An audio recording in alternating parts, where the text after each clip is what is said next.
Welcome, dear students. I, Karnika Gupta, Assistant Professor in SNRL Jairam Girls College, Lohar, Majra, Kurukshetra, is presenting this lecture, which is based on your subject Consumer Behavior. Two topics are being covered in this video. First is Consumer Influence and Diffusion of Innovation, and second is Adopter Categories.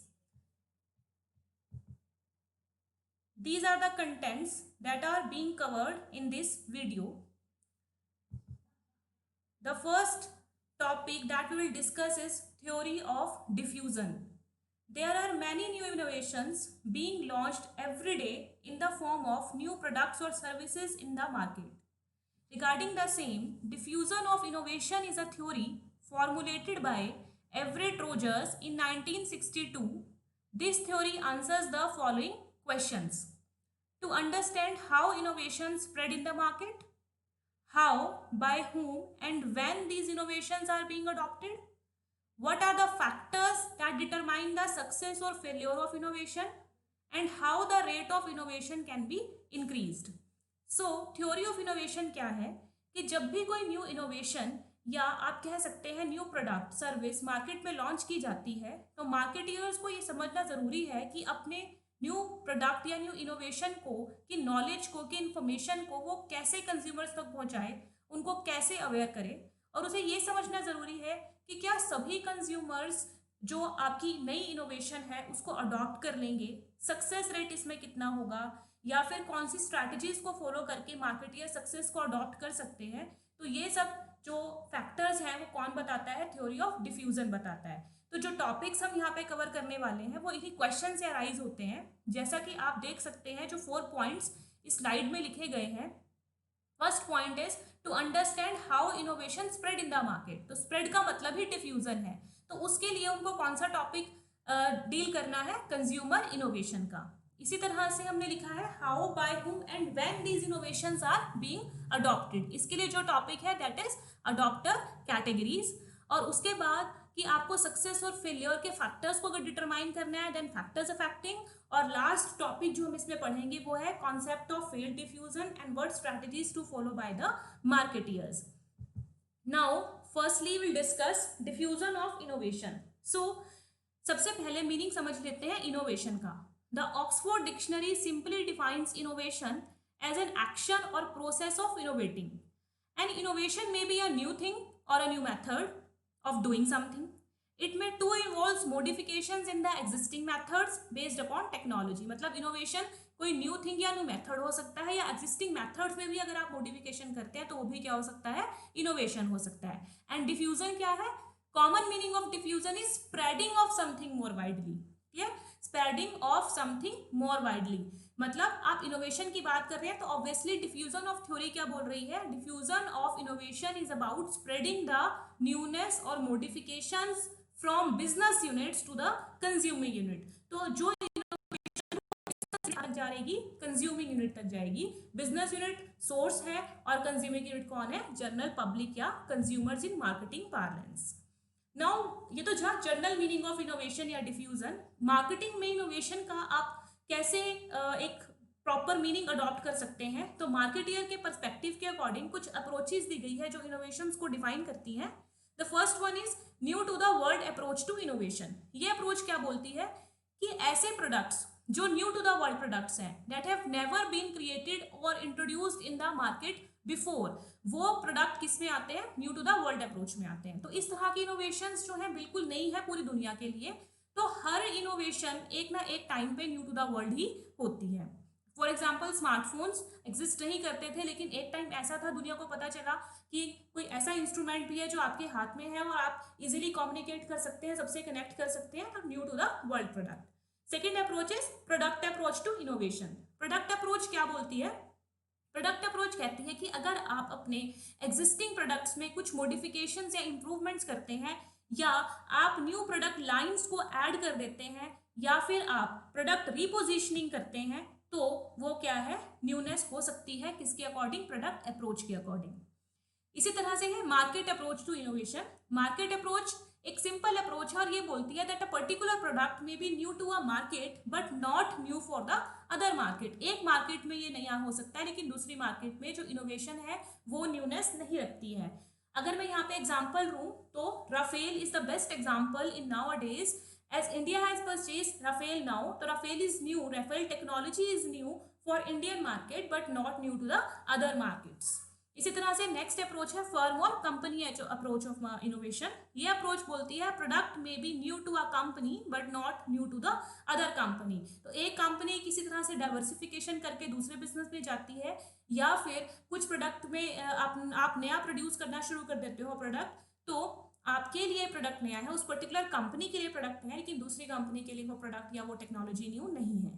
Last approach is consumer approach. Consumer approach कहती है कि every claim in the approaches new the world या product approach में या market approach में या ऊपर जो हमने बात की थी फर्म और कंपनी अप्रोच में, एक प्रोडक्ट को, एक टेक्नोलॉजी को न्यू क्लेम किया जा सकता है but it can not be considered new until stamped new by customers. जब तक आपके कस्टमर्स उस तरह की इनोवेशन को या जो मॉडिफिकेशंस आपने की हैं उसको नया मानने के लिए तैयार नहीं है, तब तक आप उसको नया नहीं कह सकते। इन अप्रोचेस को हम एक डायग्राम से समझ लेते हैं। इस डायग्राम में आप देखिए एक्स एक्सिस पे लिया गया है level of newness to the market और वाई एक्सिस पे लिया गया है लेवल ऑफ टेक्नोलॉजी न्यूनेस। जो न्यूनेस की बात, जो इनोवेशन की बात आप कर रहे हैं, जिस मार्केट में आप नया प्रोडक्ट या सर्विस लॉन्च कर रहे हैं वहां पर कितना नया है और जो टेक्नोलॉजी आप यूज कर रहे हैं वो कितनी नई है। तो दोनों की दो कैटेगरीज हैं, लो एंड हाई। अगर आप रीपोजिशनिंग की बात करते हैं या फिर आप कॉस्ट रिडक्शन की बात करते हैं, वहां से लेके आप अगर न्यूनेस को बढ़ाते जाएंगे, जैसे मार्केट के लिए भी प्रोडक्ट नया है और टेक्नोलॉजी भी नई है, तो आप कहाँ पहुंचेंगे, new to the world product पे पहुंचेंगे। और जैसे जैसे आप अगर new to the world approach की बात करते हैं तो क्योंकि टेक्नोलॉजी ज़्यादा नहीं है और न्यूनेस टू द मार्केट भी है तो इसलिए रिस्क भी वहाँ पे ज़्यादा होता है, लेकिन रिस्क ज़्यादा होगा तो रिवॉर्ड भी क्या होगा, ज़्यादा होगा। इसलिए फर्स्ट अप्रोच रिपोजिशनिंग से जाते जाते new to the world approach तक रिस्क एंड रिवॉर्ड जो होते हैं वो क्या होते हैं, इंक्रीज होते हैं।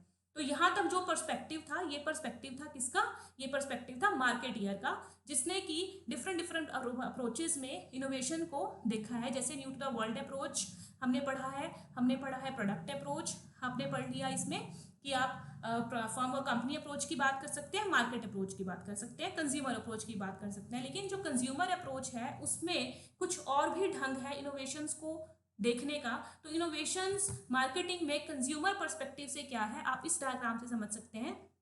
यहाँ पे आप देख सकते हैं लिखा गया है innovations in marketing with regard to extent of change in consumers existing learning. जो कुछ कंज्यूमर्स को ऑलरेडी पता है, वो प्रोडक्ट को यूज करने का मेथड हो सकता है, परचेज कहाँ से होगा उसका मेथड हो सकता है, how to dispose a product वो हो सकता है, लेकिन उसको एग्जिस्टिंग हैबिट्स में, एग्जिस्टिंग लर्निंग में कितना चेंज करना पड़ रहा है।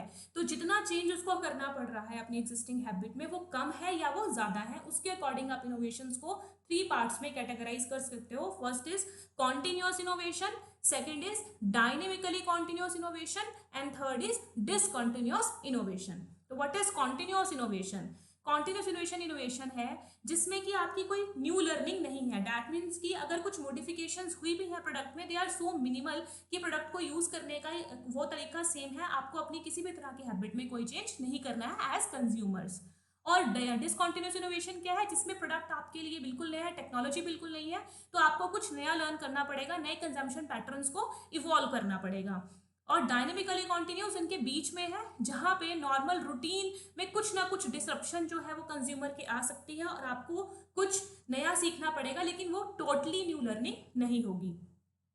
एग्जाम्पल्स दिए गए हैं, जैसे सेंसर शेवर्स है, न्यू इम्प्रूव टाइड डिटर्जेंट है। अगर तो यूज करने का मेथड सेम है तो आपको अपनी हैबिट्स में बहुत ज्यादा जो इंक्रीज है या बहुत ज्यादा जो चेंज है वो नहीं करना है। अगर आप डायनेमिकली कॉन्टिन्यूस इनोवेशन की बात करते हैं तो माइनर चेंजेस आप कर सकते हैं हैबिट्स में, और अगर डिसकॉन्टिन्यूस की बात करते हैं तो आपको टोटल न्यू लर्निंग करनी पड़ेगी। तो मार्केटिंग एम्फेसिस किस पे रहेगा इन अप्रोचेस में मार्केटियर का? तो कॉन्टिन्यूस इनोवेशन में gain consumer awareness and wide distribution, आपको सिर्फ कंज्यूमर को अवेयर करना है और डिस्ट्रीब्यूट करना है। डायनेमिकली कॉन्टिन्यूस इनोवेशन में advertising points of difference and benefits of consumers. आपने एडवर्टाइज क्या करना है कि आपके जो न्यू इनोवेशन है उसके कस्टमर्स को बेनिफिट क्या हो सकते हैं, और उस बेनिफिट को आप अपने कस्टमर्स को एडवर्टाइज करेंगे। और थर्ड, डिसकॉन्टिन्यूस इनोवेशन में आपको उनको टोटली एजुकेट करना पड़ेगा प्रोडक्ट के बारे में, तो आपको पर्सनल सेलिंग कैंपेन्स लगाने पड़ सकते हैं, और ऐसा भी हो सकता है कि आपको ट्रायल देना पड़े। तो यहाँ तक हमने समझा है कि इनोवेशंस मार्केटिंग में क्या होती है और उनका जनरल मीनिंग क्या होता है। मार्केटियर परस्पेक्टिव से इनोवेशन हो सकती है और कंज्यूमर के परस्पेक्टिव से। क्लियर। उसके बाद हम बात करते हैं किसकी, कंज्यूमर इन्फ्लुएंस की। तो अब आप जो मैंने अभी आपको जब थ्योरी ऑफ डिफ्यूजन बताना स्टार्ट किया था, तो थ्योरी ऑफ डिफ्यूजन में हमने फर्स्ट थिंग ये पढ़ा कि मार्केटियर को ये समझना है कि how to spread the innovation. तो उस टॉपिक को समझने के लिए हम किसकी बात कर रहे हैं, कंज्यूमर इन्फ्लुएंस की बात कर रहे हैं, क्योंकि मार्केटियर उन इन्फ्लुएंसर्स को समझना चाहता है जो कि कंज्यूमर पर इम्पैक्ट डालते हैं, जिसके बाद वो ये सोच सकता है कि yes this is the influence या दिस इज द मैकेनिज्म जिसके थ्रू मैं अपना जो इनोवेशन है उसको पहुंचा सकता हूँ। मार्केटियर कहाँ तक पहुंचा सकता है, कंज्यूमर तक पहुंचा सकता है। तो हम पढ़ रहे हैं consumer influence. So what is consumer influence? Explained in very simple terms, consumer influence means any type of influence on a consumer which can change his or her consumption behavior in any manner. It can be an influence because of which consumer learn new behavior और his or her past behavior stands modified। जिस भी कारण से, जिस influence से आपका या तो कुछ नया बिहेवियर डेवलप हो जाता है या फिर पुराने बिहेवियर में चेंजेस आते हैं, उसको क्या बोलते हैं, कंज्यूमर के बिहेवियर पर इन्फ्लुएंस बोलते हैं। Clear. So the topic of consumer influence is about understanding the social members who has the power to influence the behavior of consumers which may lead to adoption and or rejection of innovation। इसीलिए consumer influence में आप क्या understand करते हो, उन social members को understand करते हो जिनका की इन्फ्लुएंस कंज्यूमर्स पर होता है, और जिनके इन्फ्लुएंस के अंडर या तो कंज्यूमर आपकी इनोवेशन को अडॉप्ट करता है या फिर उसको क्या कर सकता है, रिजेक्ट कर सकता है। तो अडॉप्शन का भी टॉपिक आएगा, वो हम लेटर इस टॉपिक के बाद स्टडी करेंगे। Further, this influence may be of two types, internal influence and external influence. So, what is internal influence? As management या मार्केटिंग स्टूडेंट्स आप सब जानते होंगे कि whenever हम इन्फ्लुएंस की या फैक्टर्स की बात करते हैं तो हम जनरली उसको दो टाइप्स में कैटेगराइज करते हैं। First is internal influence and second is external. तो यहाँ पर इंटरनल क्या है, all kinds of influences which comes from within an individual that change his or her behavior can be grouped under internal influence।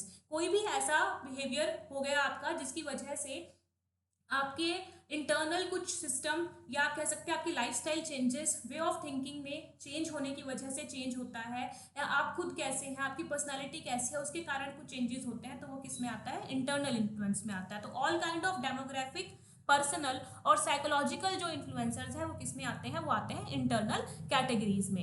External influence क्या होता है, all kinds of influences which arise from outside world and make an impact on consumer behaviour can be grouped under external influences. Outside world means society, तो sociological influences जो है वो किस में आते हैं, एक्सटर्नल कैटेगरी में आते हैं। देयरफॉर इंटरनल इन्फ्लुएंस को आप बोलते हो पर्सनल और साइकोलॉजिकल इन्फ्लुएंसेस, या फिर एक्सटर्नल को आप बोल सकते हो सोशल इन्फ्लुएंसेस।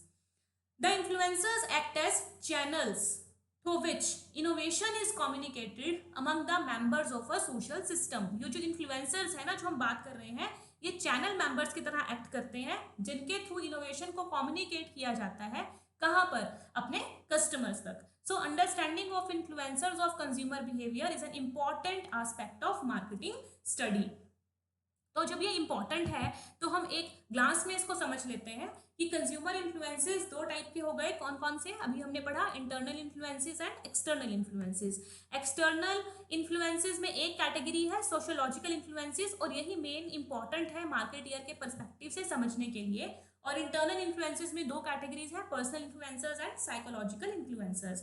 तो पर्सनल आप सभी जानते हैं, जैसे मैंने डेमोग्राफी की बात करी थी, एज, जेंडर, एजुकेशन, ऑक्यूपेशन या प्रोफेशन, इनकम, इस तरह के और फैक्टर्स जो है वो कंज्यूमर की हैबिट्स पे या उनके थिंकिंग पे या लाइफस्टाइल पे इफेक्ट डालते हैं।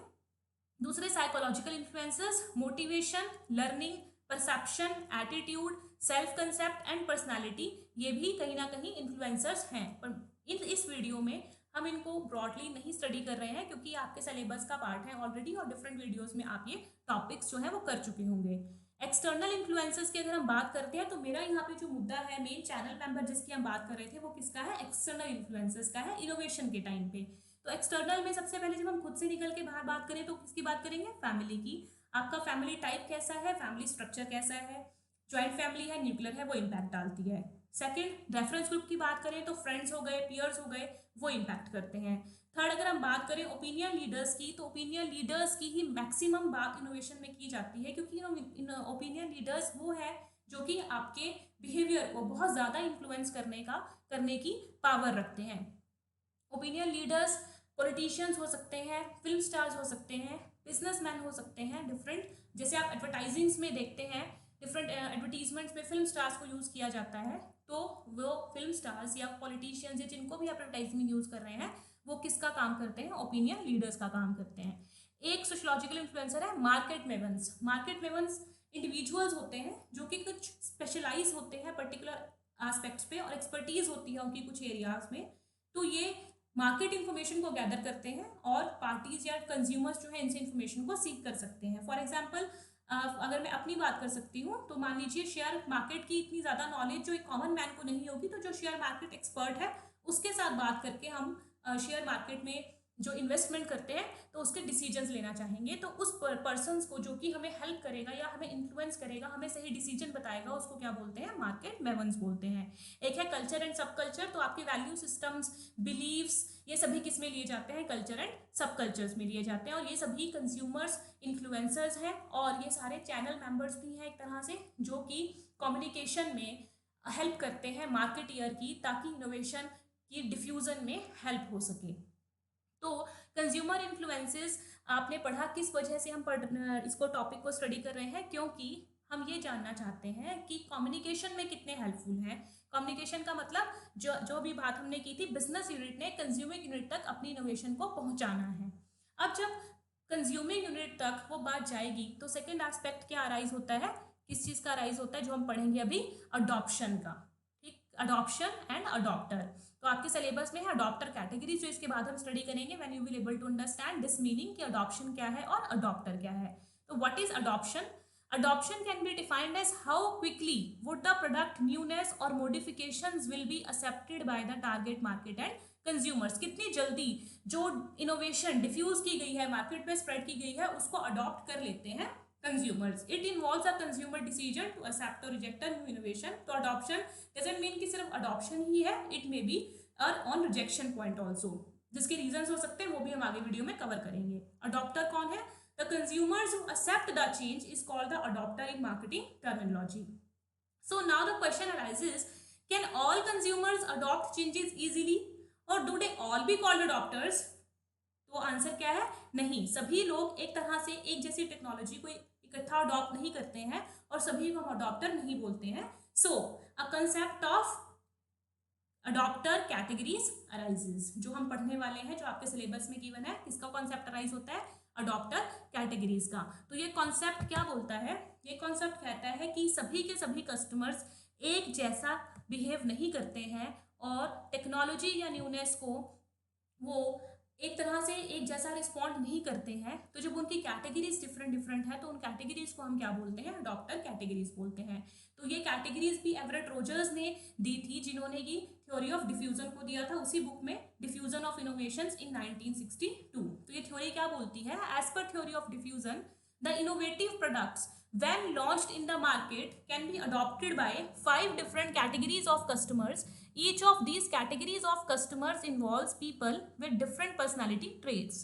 These categories are known as adopter categories. जो ये categories हैं उन्होंने बताया कि जब कोई innovation या new product launch होता है तो 5 categories होती हैं, और वो 5 कैटेगरीज, उन कैटेगरीज को हम क्या बोलते हैं? अडॉप्टर कैटेगरीज बोलते हैं।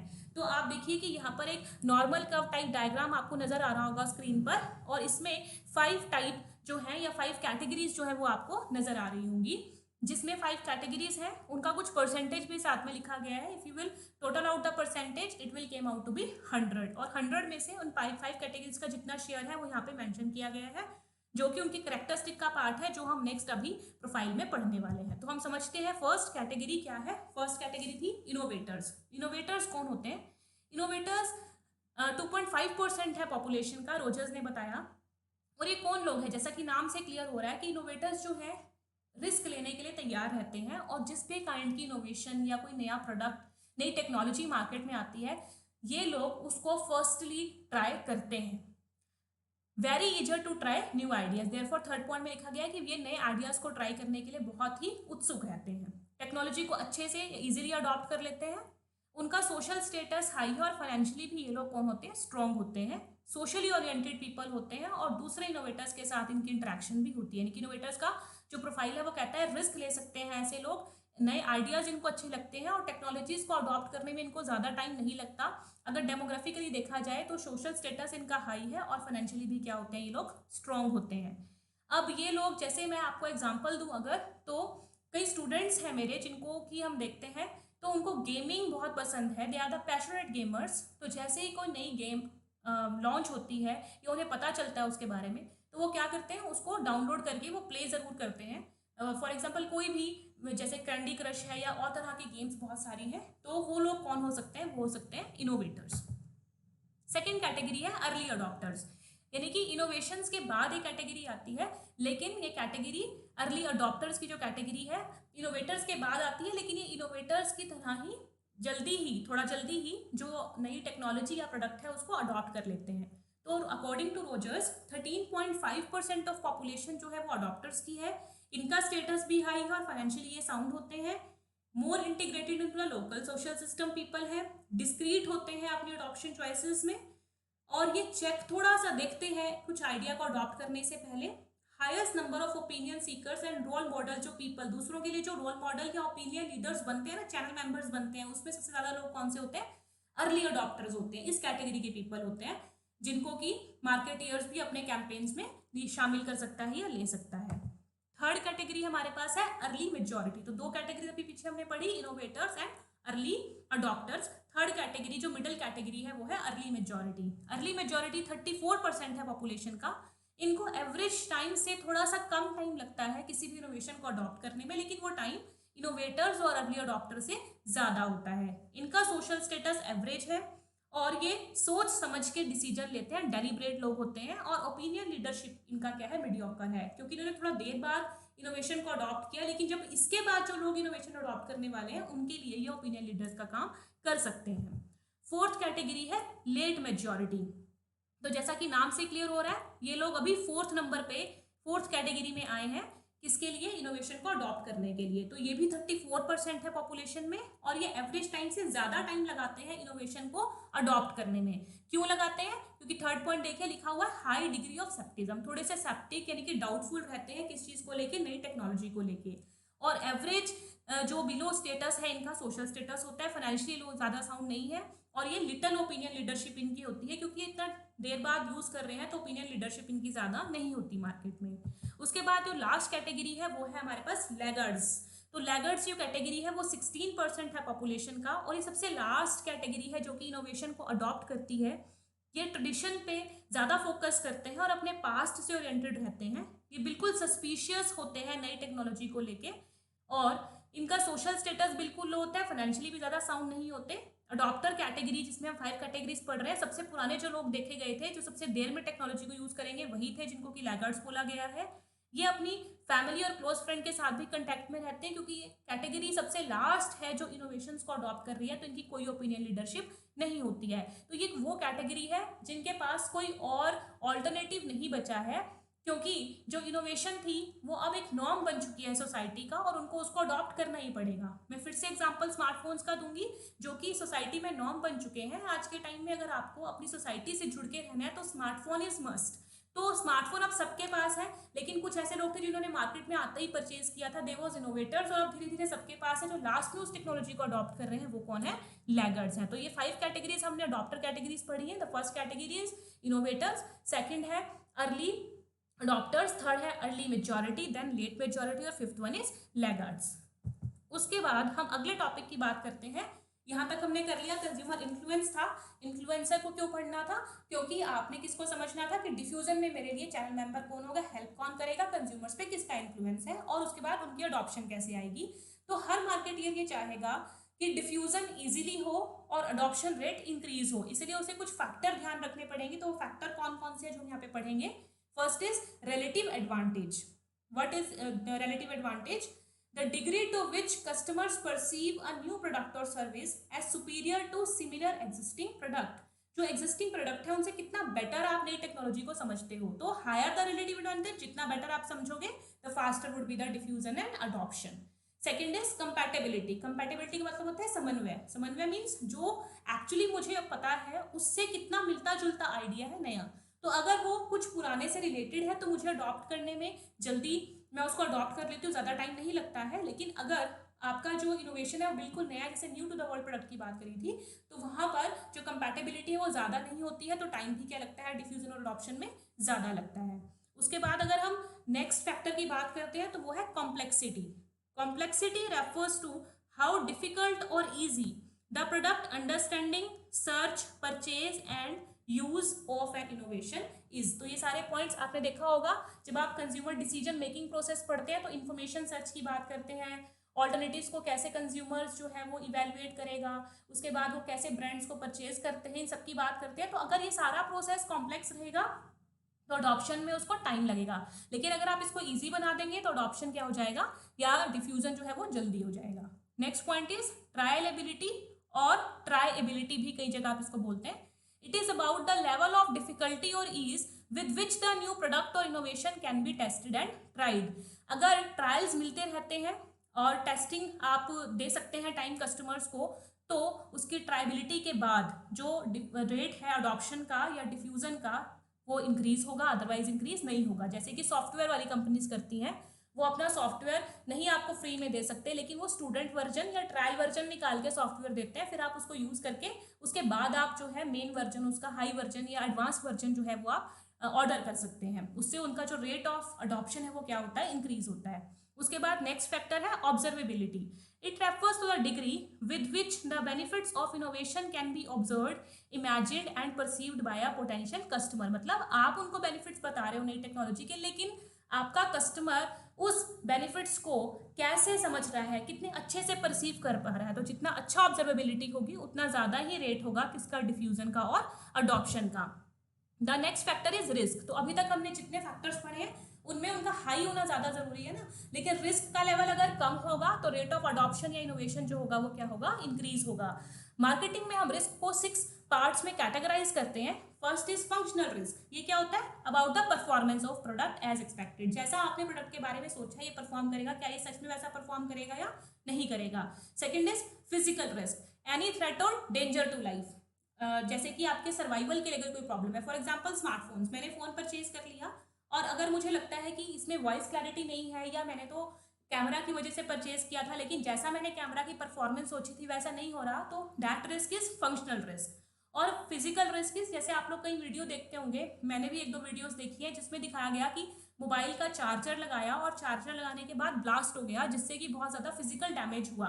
तो ये क्या है, फिजिकल रिस्क है. तो अगर इस तरह का रिस्क परसीव किया जाता है तो भी अडॉप्शन रेट क्या रहेगा, कम रहेगा. सोशल रिस्क क्या है, रिस्क ऑफ सोशल एम्बेरसमेंट. मतलब इस तरह का प्रोडक्ट जो है मुझे हो सकता है सोशली एक्सेप्टेबल ना हो, या जब मैं अपने फ्रेंड्स या ग्रुप्स में इस प्रोडक्ट के साथ होगा तो मुझे एम्बेरसमेंट फील हो सकती है. अगर ये फीलिंग कंज्यूमर के अंदर है तो वो परसेप्शन किस में आती है, सोशल रिस्क में आती है. फाइनेंशियल रिस्क मतलब कि जो पैसा आप इस प्रोडक्ट के लिए खर्च कर रहे हैं वो वर्थ द कॉस्ट है या नहीं, उतने पैसे आपने जो यूज करने हैं वो आपका जो प्रोडक्ट है उतना आपको उसका रिटर्न देगा या नहीं देगा. उसके बाद साइकोलॉजिकल रिस्क. साइकोलॉजिकल रिस्क क्या है, will it hurt cultural belief और कंज्यूमर ईगो. अगर किसी भी तरह से cultural belief, value system, religious values को अगर प्रोडक्ट जो है वो हार्म करता है तो उस रिस्क को क्या बोलते हैं, साइकोलॉजिकल रिस्क बोलते हैं. उसके बाद हम बात करते हैं टाइम रिस्क की. ये किस बारे में है, about the wastage of time. क्या आप इसमें प्रोडक्ट में सर्च करेंगे, परचेज करेंगे, लेकिन कहीं ये सारा टाइम आपका वेस्ट तो नहीं हो जाएगा. मतलब प्रोडक्ट आपके उतना जो परफॉर्मेंस है, जैसे हम पहले बात कर रहे थे, उतना उसके लिए आपका ये टाइम लगाना जो है वो जस्टिफाइड है या नहीं है, उसको क्या बोलते हैं, टाइम रिस्क बोलते हैं. तो अगर ये 6 टाइप के रिस्क कंज्यूमर परसीव करता है तो आपका अडॉप्शन रेट क्या होता है, डिक्रीज होता है. इसलिए हमेशा मार्केटियर क्या करते हैं, इस रिस्क को, इस रिस्क परसेप्शन बोलते हैं इनको डिक्रीज करने की कोशिश करते हैं.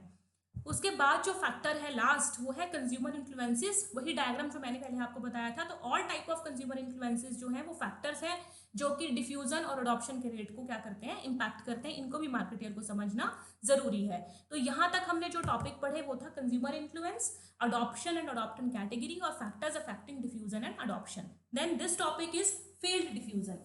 फेल्ड डिफ्यूजन मीन्स ये नहीं है फेल्ड डिफ्यूजन का मतलब कि किसी ने भी आपकी जो इनोवेशन को है वो अडॉप्ट नहीं किया, क्योंकि अभी आपने पढ़ा इनोवेटर्स की कैटेगरी है वो 2.5% पीपल है, बट ऐसे लोग हैं जो कि नई टेक्नोलॉजी को जरूर अडॉप्ट करेंगे। तो failed diffusion doesn't mean that the technology was adopted by no one, rather failed diffusion refers to diffusion that doesn't reach or approach 100% adoption rate। 100% adoption rate जितना आपने एक्सपेक्ट किया था उतना नहीं मिला उस टेक्नोलॉजी को, तो उसको हम क्या बोलते हैं, फेल्ड डिफ्यूजन बोलते हैं। क्योंकि इसके कुछ वीकनेसेस या रीजंस हो सकता है, जैसे competition, lack of awareness, consumer influences बहुत ज्यादा थे और कंज्यूमर्स की रिस्क परसेप्शन भी बहुत ज्यादा थी। तो इसका रीजन पीछे हमने फैक्टर्स पढ़े वही। और a fail diffusion might be widely adopted within certain groups. ऐसा होता है डिफ्यूजन फेल की होती है क्योंकि एक छोटे ग्रुप्स में, आप कह सकते हैं मार्केट्स में तो वो इनोवेशन पहुंचती है, लेकिन वो बहुत दूर ग्रुप्स में या एक आप कह सकते हैं ग्लोबली वो नहीं पहुंच पाती, जिस वजह से उसको हम क्या बोलते हैं, फेल्ड डिफ्यूजन बोलते हैं। तो हमेशा एक मार्केटियर क्या चाहेगा, सक्सेस। तो इसीलिए मार्केटिंग स्ट्रेटेजी है कुछ जिसकी वजह से आप सक्सेस ले पाए किसमें, डिफ्यूजन अडॉप्शन में। और ये पॉइंट्स वहीं से आए हैं जो अभी हमने फैक्टर्स की बात की थी। फर्स्ट क्या है, have a better relative advantage. तो आपका वो फैक्टर था, पहला था रिलेटिव एडवांटेज, उसी से यहाँ पे निकला। अगर आपका रिलेटिव एडवांटेज कस्टमर को ज्यादा लगेगा, उनका बेनिफिट ज्यादा लगेगा, तो जो अडॉप्शन है उसका रेट जो होगा वो क्या होगा, इंक्रीज होगा, सक्सेस मिलेगी। Compatibility of offerings, compatibility stands for कि जो पहले कस्टमर्स को पता है कुछ उससे मिलता जुलता होना चाहिए। इजी टू अंडरस्टैंड, कॉम्प्लेक्स ज्यादा ना हो। ऑफरिंग ट्रायल्स, जैसे मैंने पहले बताया सॉफ्टवेयर कंपनीज ट्रायल देती है, तो अगर आप ऐसा कर सकते हैं किसी प्रोडक्ट में ट्रायल्स उनको ऑफर कर सकते हैं तो it will be better.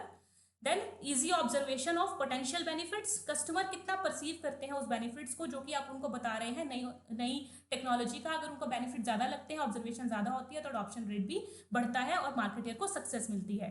Then low risk perception, अभी हमने बात की थी कि अगर रिस्क परसेप्शन ज्यादा होगी, वो 6 टाइप्स के रिस्क जो हमने बात की थी उनकी, तो आपका जो अडॉप्शन रेट है वो कम होगा। इसलिए रिस्क परसेप्शन क्या होनी चाहिए, लो होनी चाहिए।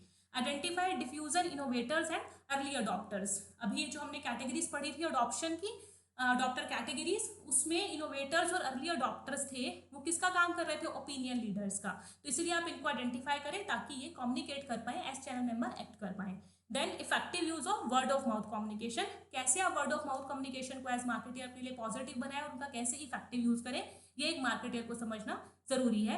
और last is move consumer from awareness to adoption. Adoption एक तरह से एकदम नहीं हो जाता, इंस्टेंटली हैपन नहीं होता, देयर आर स्टेजेस जिसको हम अडॉप्शन प्रोसेस बोलते हैं। तो आपको अवेयरनेस से स्टार्ट करना पड़ेगा और कहाँ तक पहुंचना पड़ेगा, अडॉप्शन तक। तो पहले आप आता है अवेयरनेस क्रिएट करें, देन कस्टमर का इंटरेस्ट क्रिएट करें, उसको इवैल्यूएट करने दें, बताएं उसको कि बेनिफिट्स कैसे हैं, फिर उसको ट्रायल करने दें। उसके बाद क्या होगा, अडॉप्शन। लेकिन रिडक्शन भी हो सकती है, but most point of view अगर आप एफर्ट करते हैं अच्छे से, मार्केटिंग स्ट्रेटेजीज मार्केट अडॉप्ट करता है, तो इट विल बी अडॉप्शन। सो यहाँ तक हमने जो टॉपिक्स पढ़े हैं वो थ्योरी ऑफ डिफ्यूजन से निकले हैं, जो आपके सिलेबस में थे। कौन कौन से मैं बता देती हूँ दोबारा, consumer influence, adoption categories, factors affecting diffusion adoption and marketing strategies for success in diffusion and adoptions. So these are the suggested readings जो इस वीडियो के लिए भी यूज की गई हैं और आप भी इनको पढ़ सकते हो। उसके बाद आपके लिए ये कुछ क्वेश्चंस हैं जो आप प्रिपेयर कर सकते हो। और this was the topic. Thank you, good luck all students, thank you so much.